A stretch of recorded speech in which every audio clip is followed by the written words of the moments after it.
السلام عليكم ورحمة الله وبركاته. ازيكم اخواتي، عاملين ايه؟ يا رب تكونوا بخير وصحة وعافية. النهاردة كده قبل ما نبدأ نصلي على النبي عليه افضل الصلاة والسلام، يا ريت تدوسوا لي لايك وشير وتفعلوا الجرس.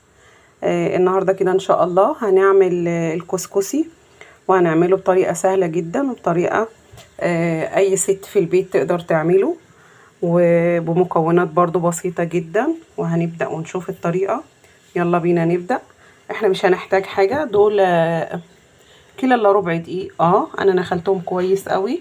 كمان هنا معلقة ملح ابيض، مش هنحتاج الا مية، وهنحتاج كمان معلقتين سكر. هنشوف. انا هضيف معلقة الملح على المية،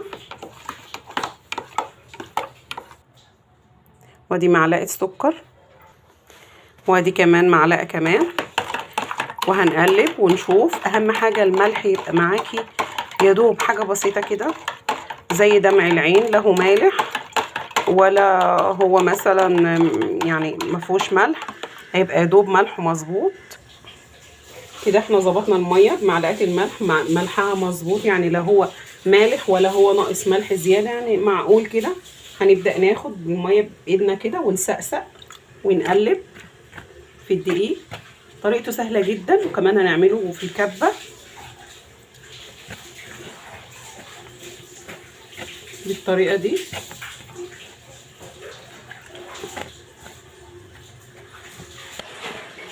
كده. لو خدتوا بالكم شكله بالطريقة دي. بعد كده بقى هنستخدم الكبة، هنشوف هنعمل ازاي. وبكده نكون حطينا في الكبة بالشكل ده، وهنقفل الكبة وهنشغل.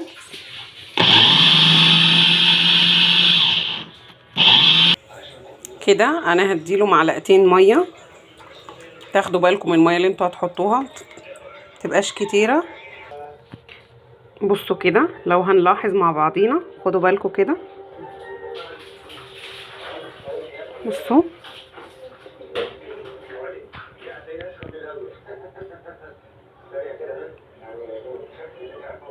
بصوا الطريقه دي. بصوا حبايبي، انا كده خلصت الكميه كلها. بسم الله ما شاء الله عليه. خدوا بالكم. بصي، اسهل حاجه هتبقى معاكي وهتطلعوا زي الفل معاكي الكبه والخلاط برضو. ولو ما فيش برضو ممكن تمشي نفسك بغربال، اللي هو الغربال السلك الصغير ده. لو ما فيش تمشي نفسك بايدك برضو كده. هنشوف. هنحطه فوق قماشه بيضه، وهنحطه فوق بخار في ميه مغليه، حله فيها ميه مغليه تقريبا تلت الحله كده، وهنحط مصفايه فوقيها، وهنحط قماشه بيضه فوق البخار، وهنغطي كمان، وهنشوف مع طبعا كده حبايبي. احنا عبيناه في قماشه بيضه، وهنربط القماشه وهنحط القماشه فوق المصفايه اللي فيها البخار.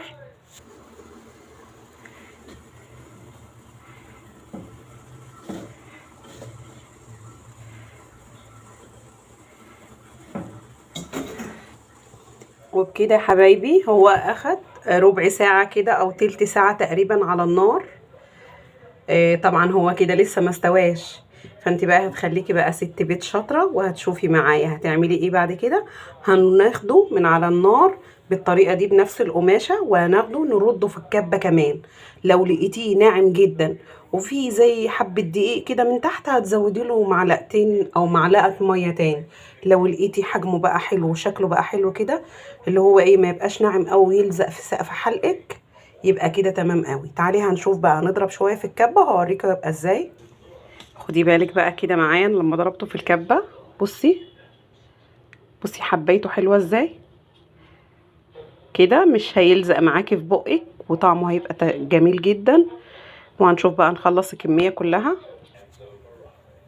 وبكده طبعا اكون ضربته نص ضربه تاني كده في الكبه، وكده هرجعه في القماشه تاني، وهرجعه على البوتاجاز تاني. كده حبايبي تكون النتيجة النهائية. وده كله تقريبا من كيلو الا ربع دقيق، رمى تقريبا بتاع كيلو ونص. اتمنى منكم تجربوه، يا رب ينال اعجابكم يا رب. على فكرة كده انا حطيت له السمنة، وكمان ضفت له نقطة واحدة ما فيش غيرها كركم برضو في الكبة في الاخر. في الاخر انا برضو فكيته في الكبة بعد ما استوى. يا رب ينال اعجابكم يا رب. واتمنى منكم انكم تدوسوا لي لايك واشتراك. والسلام عليكم ورحمة الله وبركاته.